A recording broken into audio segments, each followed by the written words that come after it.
गुरुजी, आज से करीब 15 साल पहले, अभी मेरी उम्र 25 साल है, तो जब मैं 10 साल का था उस समय मेरे पिताजी का देहांत हुआ था।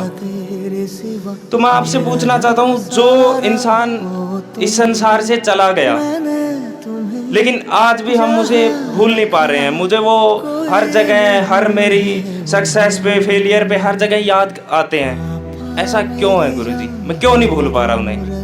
देखिए, ये प्रकृति का नियम है बेटा। तुम्हारे दादाजी का भी जन्म हुआ था, जो तुम्हारे दादाजी थे उनके दादाजी का भी कभी जन्म हुआ, वो अपना जीवन जिए। एक राम का समय था, इस धरती पर राम आए, कुछ साल उन्होंने अपनी लीला की, फिर चले गए। फिर भगवान श्री कृष्ण आए, फिर उसके बाद में अब से 600 वर्ष पहले बाबा नानक जी, जम्बेश्वर, कबीर जी, संत आए, वो भी चले गए। तुम्हारे दादाजी आए थे, वो चले गए।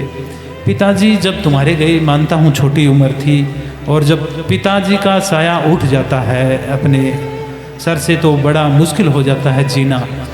लेकिन ये प्रकृति का नियम है, वो भी आए थे, चले गए, लेकिन हमें पता है हमें भी जाना है। हम भी आए हैं यहाँ पर, कुछ समय मेहमान हैं। जैसे हमारा जीवन शुरू हुआ, जीवन की पहली सांस ली हमने, और यहाँ मान लेते हैं हमारा जीवन 60 साल का है। हम जीते जा रहे हैं, जीते जा रहे हैं, जितना हम जी लिए।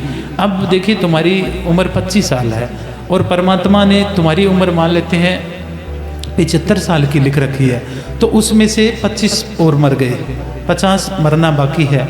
आज सुबह से हम जो हमारा जीवन लिखा हुआ है उसमें से आज का दिन हम एक दिन और मर गए हैं, कल एक दिन और मर जाएंगे। एक दिन में कोई नहीं मरता, ऐसे लगता ना कि एक दिन में जाकर मरेगा। हर रोज मरते जा रहे हैं, मरते जा रहे हैं, एक दिन पूर्ण मर जाएंगे। तो जाना सबको है बेटा।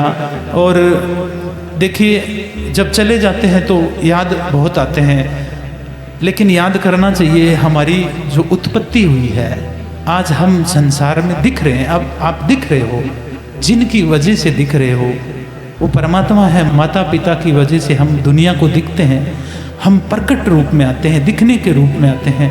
तो तुम परम धाम में आए हो, तो मेरा आशीर्वाद है तुम्हारे साथ में कि जब भी तुम्हें याद आए बुजुर्गों की, तो तुम मेरे पास आना। तो हमारी मर्जी से हमारा जन्म नहीं हुआ, सबको जाना है, तो हमें मोह नहीं करना बेटे, ज्ञान प्राप्त करना है। गुरु गोविंद सिंह जी के 4 पुत्र थे, 2 छोटे छोटे, 2 बड़े थे। और जहाँ गुरु गोविंद सिंह जी जिस किले में रुके हुए थे, वहाँ पर 500 सिख थे, वो सेना थी। और जो बाहर से आक्रमण करने के लिए जो सेना आई थी, राजा आया था, वो 1.25 लाख लोगों की सेना लेकर आया था। गुरु गोविंद सिंह जी कहते हैं अपने बेटों को कि तुम जाओ युद्ध करो, और एक बेटे को भेजा। अब कहने में आता है ना, 1.25 लाख नाल एक लड़ावा, ताही गुरु गोविंद सिंह कहा। तो एक बेटे को भेजा, कुछ देर तक लड़ते रहे, फिर वो शहीद हो गए। फिर दूसरे बेटे को भेजा और फिर कुछ देर लड़ते रहे 1.25 लाख सेना के साथ में, फिर वो शहीद हो गए। 2 बेटे दादी की आंखों के सामने जिंदा दीवारों में चुनवा दिए। अब देखिए, आंखों के सामने किस लिए? मानवता को बचाने के लिए कितना बड़ा त्याग दिया। तो ये जो हमारे अंदर मोह है ना, इससे ज़्यादा हमें बार बार याद आते हैं।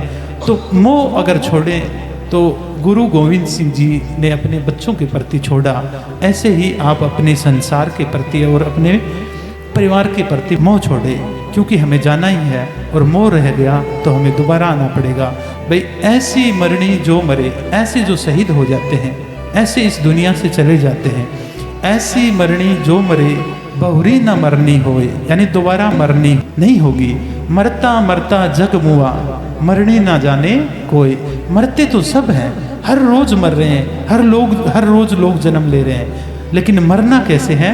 मरना है कि कुछ भी नहीं चाहिए, कोई इच्छा नहीं, कोई विचार नहीं, शून्य विचार में मरेंगे तो बूंद सागर में गिरेगी और खुद बूंद सागर बन जाएगी। धन्यवाद गुरु। मेरी जान मेरे संग चलना, हर